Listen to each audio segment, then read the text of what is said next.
하나님 말씀 요한일서 1장 1절에서 4절 말씀 봉독해 드립니다. 요한일서 1장입니다. 태초부터 있는 생명의 말씀에 관하여는 우리가 들은 바요, 눈으로 본 바요, 자세히 보고 우리의 손으로 만진 바라. 이 생명이 나타나신 바 된지라. 이 영원한 생명을 우리가 보았고 증언하여 너희에게 전하노니 이는 아버지와 함께 계시다가 우리에게 나타나신 바 된 이시니라. 우리가 보고 들은 바를 너희에게도 전함은 너희로 우리와 사귐이 있게 하려 함이니 우리의 사귐은 아버지와 그의 아들 예수 그리스도와 더불어 누림이라. 우리가 이것을 쓰면 우리의 기쁨이 충만하게 하려 함이라. 아멘. 금년에는 제가 일반 서신인 야고보서와 베드로 전후서 그리고 요한 1, 2, 3서 유다서를 설교하고 있습니다. 지난 주일까지 야고보서와 베드로 전후서를 말씀을 전해드렸고, 그리고 오늘은 요한 1서를 시작합니다. 약 11주 동안 요한 1서를 통해서 하나님의 은혜를 누리기를 원합니다. 요한 1, 2, 3서는 예수님의 제자인 요한이 모든 성도들에게 AD 85년에서 96년 사이에 에베소에서 목회하면서 보낸 서신입니다. 물론 그 시절에 요한복음도 그리고 요한계시록도 이제 서신으로 우리들에게 전해지고 있습니다. 이 요한 1서는 특별히 성도들의 교제 안에 담긴 하나님의 사랑의 선물에 대한 이야기들이 많이 담겨져 있습니다.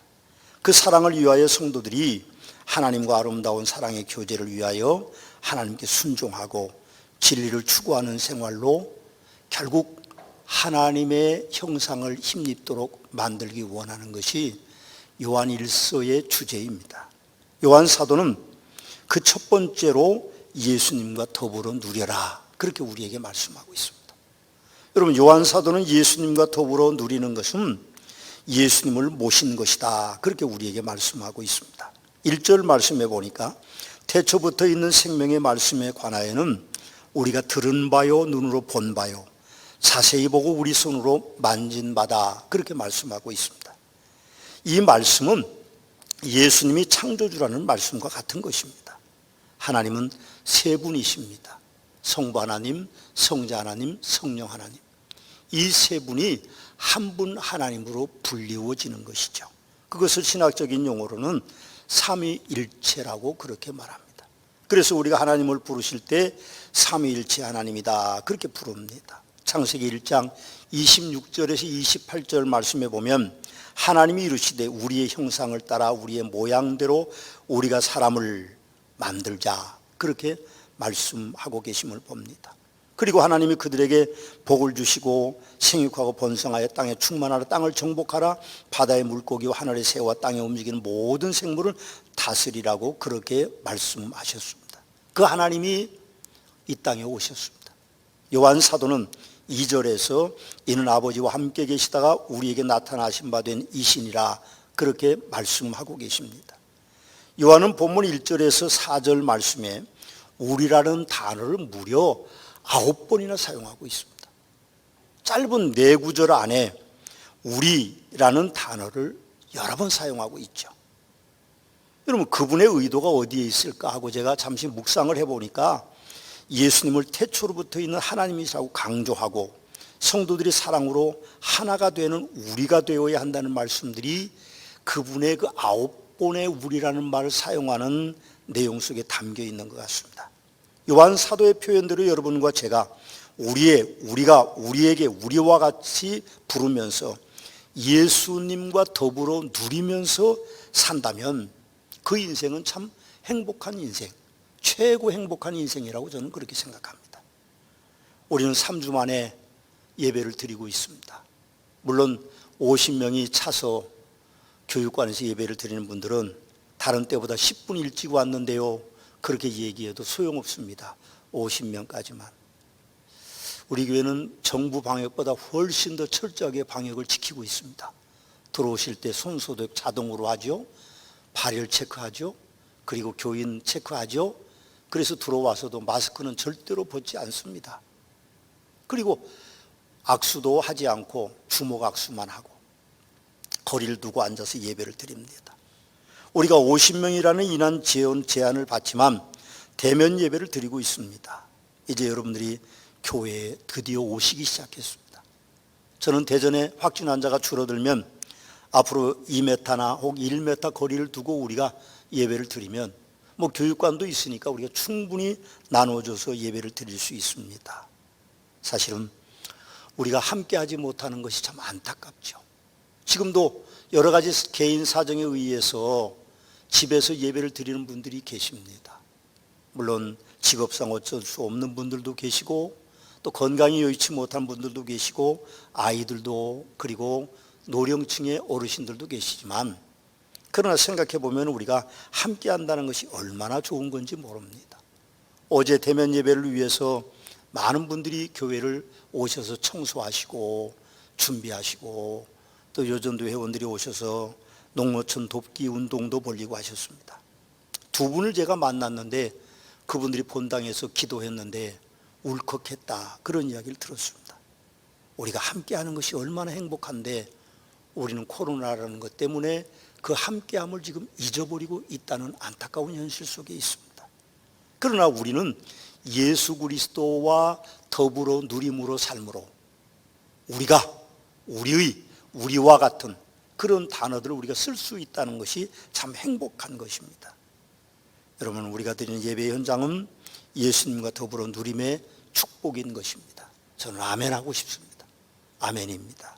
사랑하는 서문학교 성도 여러분, 여러분들이 예수님과 더불어 누리며 살아가고 계신지 모르겠습니다. 요한 사도께서는 예수님과 더불어 누리고 살아간다면 하나님과 함께 사는 것이라고 태초에라는 말씀을 1절에 사용하고 있습니다. 또 요한 사도는 예수님과 더불어 누리면 생명의 말씀을 얻는 것이다 라고 1절 중간에 그렇게 말씀합니다. 태초부터 있는 생명의 말씀에 관하여는 그렇게 말하는데 그 생명의 말씀은 예수 그리스도, 그 로고스라고 하는 헬라어의 단어를 말하는 것입니다. 요한 사도는 요한복음 1장 1절에서 태초에 말씀이 계시니라, 이 말씀이 하나님과 함께 계셨으니 이 말씀은 곧 하나님이시니라고 그렇게 말씀하고 계십니다. 하나님께서는 말씀으로 세상을 창조하셨죠. 빛이 있으라 하니까 빛이 있었고 물과 물이 나누고 묻이 드러나라고 말씀하시니까 물과 물이 나누어지고 묻이 드러났습니다. 그리고 달과 별이 있으라 말씀하시니까 그대로 되었습니다. 그렇습니다. 바로 그 하나님은 말씀으로 세상을 창조하셨습니다. 근데 그 말씀 되시는 예수 그리스도께서 인간의 몸으로 하나님이 이 땅에 오셔서도 생명의 말씀으로 기적과 이적들을 이루셨습니다. 수를 셀 수 없이 많죠? 많습니다. 그러나 다 할 수는 없습니다. 여러분, 오늘 가나의 혼인잔치가 물이 변하여 포도주가 되는 기적으로 시작해서 예수님은 광풍을 잠잠하게 하셨고 귀신 들린 사람의 귀신을 내어 쫓으셨고 병든 자의 병을 낫게 하셨습니다.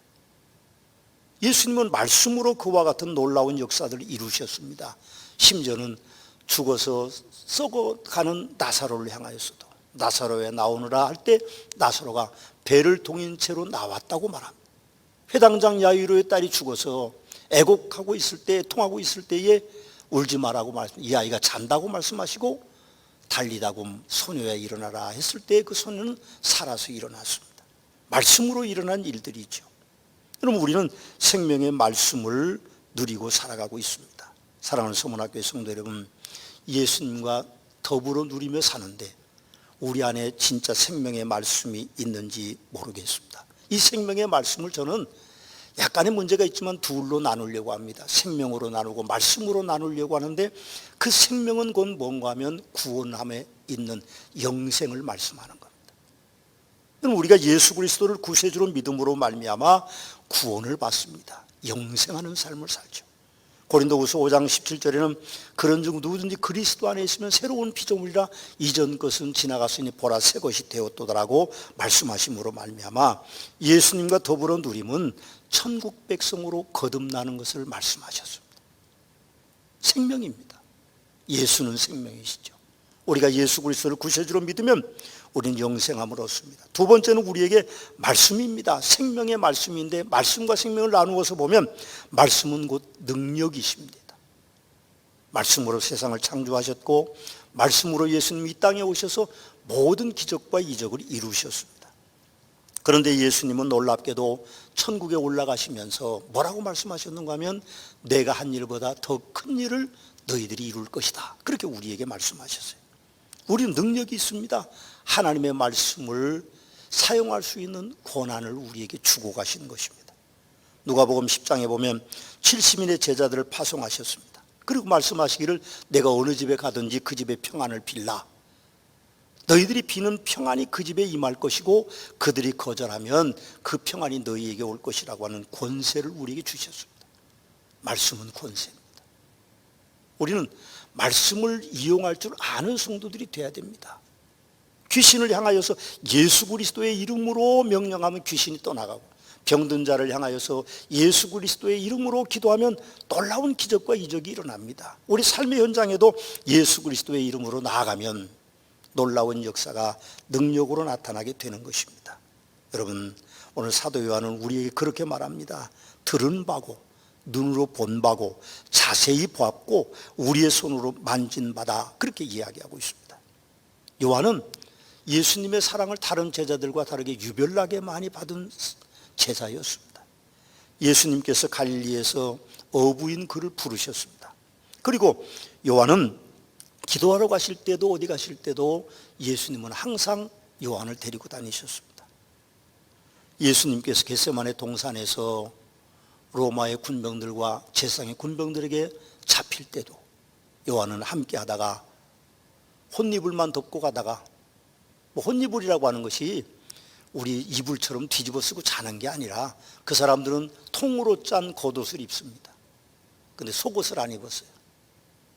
그러니까 그걸 덮어 쓰고 있다가 잡히게 생겼으니까 벗어 던지고 스트리킹을 했습니다. 어쩌면 현대판 스트리킹의 원조가 바로 요한 사도입니다. 부활하신 예수님의 품에 요한은 안겨 있었습니다. 제자들이 물었습니다. 이는 언제까지 있을 겁니까? 그렇게 시기와 질투를 받을 만큼 요한은 예수님의 사랑을 많이 받은 사람입니다. 승천하신 후에 로마의 제국에 박해가 있을 때도 AD 96년까지 가장 오래 산 사도가 바로 요한입니다. 그만큼 예수님의 사랑을 많이 받았죠. 마지막에 요한계시록 기록할 때 그는 주일날 밤모섬에서 홀로 예배를 드리다가 하나님 나라의 들려올림을 받고 미래에 대한 말씀을 듣고 보고 와서 요한계시록을 기록했습니다. 요한은 그렇게 예수님과 더불어 누림으로 최고의 행복한 인생을 살았습니다. 우리도 예수님과 더불어 누리고 산다면 요한처럼 행복한 인생을 살게 될 것입니다. 여러분 모두에게 그런 축복이 있게 되시기를 예수님의 이름으로 축원합니다.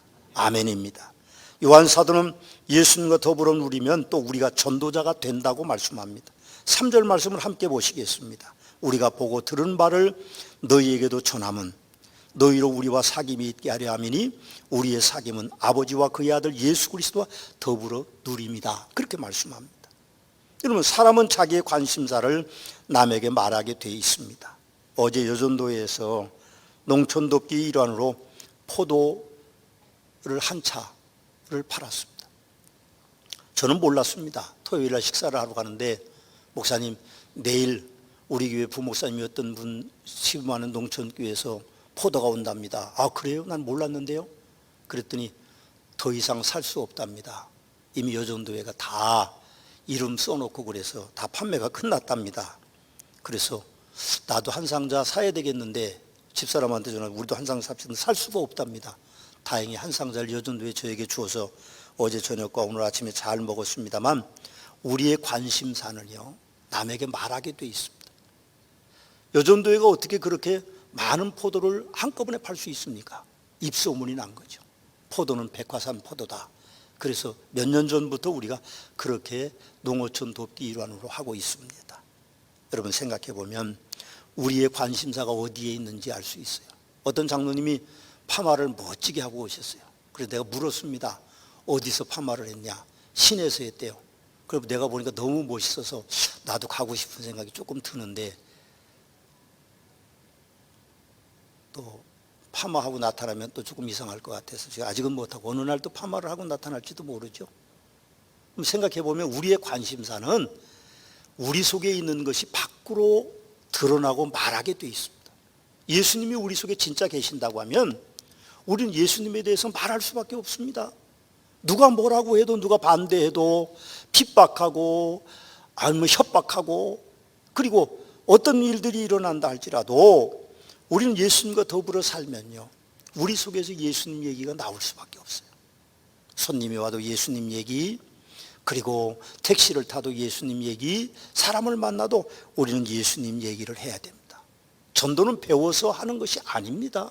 물론 배우면 더 조리 있게 잘할 수 있지만 우리의 입술을 통해서 그 사람의 영생이 주어지는 것이 아니라 우리는 예수 그리스도를 말함으로 말미암아 그 사람의 마음의 문이 열리고 예수 그리스도를 구세주 영접한 그 마음 속에 영생하는 축복이, 주님이 임재하는 주 안에 그리스도께서 그 안에 들어가는 놀라운 역사들이 예수님의 이름으로 성령의 역사로 이루어지는 것입니다. 여러분, 우리는 예수님이 우리 안에 계시면 우리 삶의 관심사의 제일 순위가 예수님이기 때문에 우리는 예수님을 증거할 수밖에 없는 것입니다. 이제 추석이 며칠 안 남았습니다. 물론 금년 추석은 부모님을 찾아뵙기가 좀 어렵습니다. 그러나 혹시 부모님을 찾아뵙거나 형제를 만나거든 전도할 수 있는 절호의 기회입니다. 제가 매년 그렇게 얘기해요. 그래서 어떤 분은 돌아와서 전도가 됐습니다 그런 분들이고, 괜히 핍박만 받았습니다 그런 분도 계십니다. 물론 또 금년에도 핍박을 당할지 모르지만 그러나 우리는 예수님의 대한 말씀을 안 할 수가 없습니다. 왜? 우리 속에 예수님과 누리고 사는 누림의 그 축복이, 기쁨이 있기 때문에 우리가 우리 형제들에게, 우리 부모들에게 예수님에 대해서 말하지 않을 수가 없습니다. 효도와 형제 우애에 솔선수범하고 많이 베풀면 반드시 저는 전도할 수 있는 기회가 온다고 믿습니다. 저는 우리 집안에, 우리 가문의 첫 번째 1호 교인입니다. 쉽지는 않습니다. 아직도 완벽하지는 않고요. 그러나 하나님 그분의 섭리를 따라서 가정이 복음화되는 축복이 여러분들 위에, 저희 위에 있게 되시기를 주님의 이름으로 축원합니다. 여러분, 전도자가 되는 것은 예수와 더불어 누리며 살아야 되는 겁니다. 이 사실을 이사야 52장과 로마서 10장 15절에 이렇게 말합니다. 보내심을 받지 아니하였으면 어찌 전파리요, 기록된 바 아름답도다, 좋은 소식을 전하는 자의 발휘함과 같다고 말합니다. 우리가 복음을 증거하면 아름답다는 평가를 받습니다. 그런 축복이 하나님께로부터 임하기 때문에 우리는 예수를 그리스도라고 증거해야 됩니다. 또한 요한 사도는 예수님과 더불어 누리면 서로 사랑하게 된다고 우리에게 그렇게 말씀합니다. 3절을 보면 우리가 보고 들은 바를 너희에게도 전함은 너희로 우리와 사귐이 있게 하려 함이니 우리의 사귐은 아버지와 그 아들 예수 그리스도와 더불어 누림이다. 그렇게 이야기합니다. 너희로 우리와 사귐이 있게 하려 함이니, 그렇게 말씀하시는 것은 바로 우리가 서로 사랑함에 대한 이야기를 합니다. 사귐이라는 말은 헬라어로 코이노니아입니다.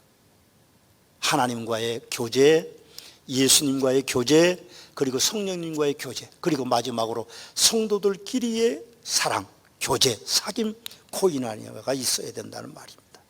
혹시 성도라고 하면서 아직도 사랑이 없으면 그의 영적인 근본이 매우 의심스러운 겁니다. 사랑이 있어야 돼요. 좀 부족해도, 좀 지나쳐도 우리는 우리 안에 사랑이 있어야만 됩니다. 그래서 하나님의 말씀에는 내가 사람의 방언과 천사의 말을 할지라도 사랑이 없으면 소리나는 구리와 울리는 꽹과리가 되고, 내가 예언하는 능력이 있어 모든 비밀과 모든 지식을 알고 또 산을 옮길 만한 모든 힘이 있을지라도 사랑이 없으면 내가 아무것도 아니요 합니다. 내가 내게 있는 모든 것을 구제하고 내 몸을 불사르게 내어줄지라도 사랑이 없으면 내게 아무 유익이 없다고 말씀하고 계십니다. 사랑 없는 성도를 우리가 성도라고 말할 수 있을까요? 없을 겁니다. 사랑하는 성도 여러분, 예수님과 더불어 누리고 살아가고 있다고 하면 여러분 안에 진짜 사랑이 넘쳐야 됩니다.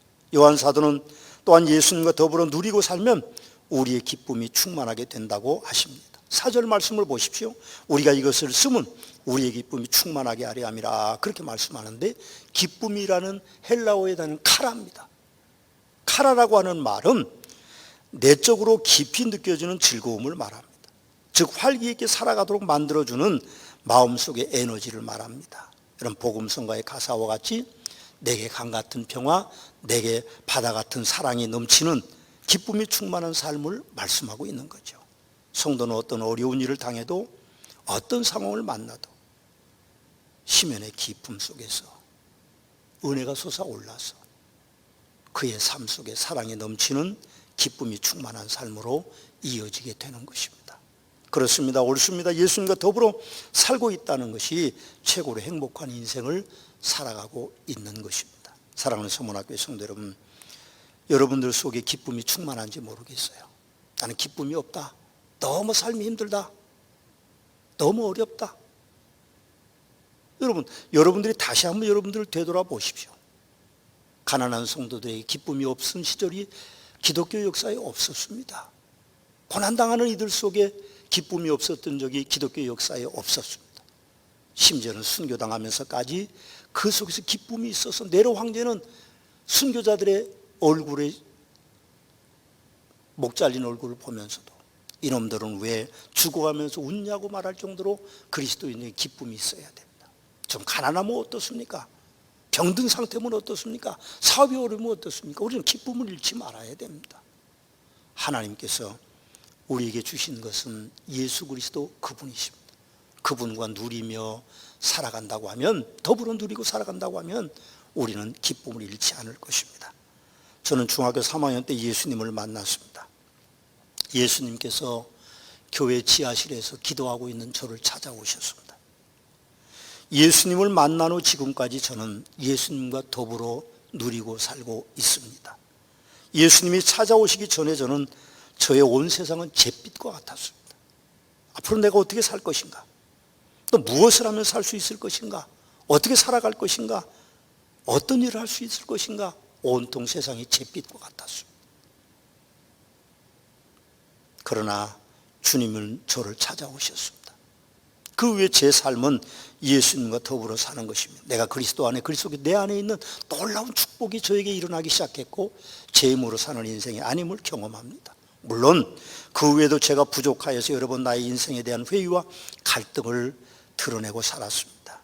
심지어는 신학을 공부할 때도, 목회 초년기에도 인생에 대한 회의와 갈등을 안고 산 적도 있습니다만, 그런데 지나온 시간들을 되돌아보니 예수님께서는 단 한 번도 저를 떠나지 않으셨습니다. 단 한 번도 떠나지 않으셨습니다. 저는 지금도 예수님과 더불어 누리며 살아가고 있습니다. 예수님과 더불어 누리면 하나님과 함께 사는 것입니다. 그런 이유 때문에 저는 천국 가서 주님을 뵙는 그날까지 행복한 인생으로 기쁘게 살아갈 것입니다. 여러분, 예수님을 만나셨습니까? 예수님과 더불어 누리면서 살아가고 계신지 모르겠습니다. 여러분들이 예수님 만나셨다면 더불어 누리며 사는 데까지 예수님께 가까이 가십시오. 그분 안에 들어가십시오. 그러면 여러분들의 삶이 카라입니다. 기쁨이 될 것입니다. 영원토록 예수님과 더불어 누림으로 기쁨이 충만한 삶이 이어지게 되시기를 우리 주 예수 그리스도의 이름으로 축원합니다. 기도하시겠습니다.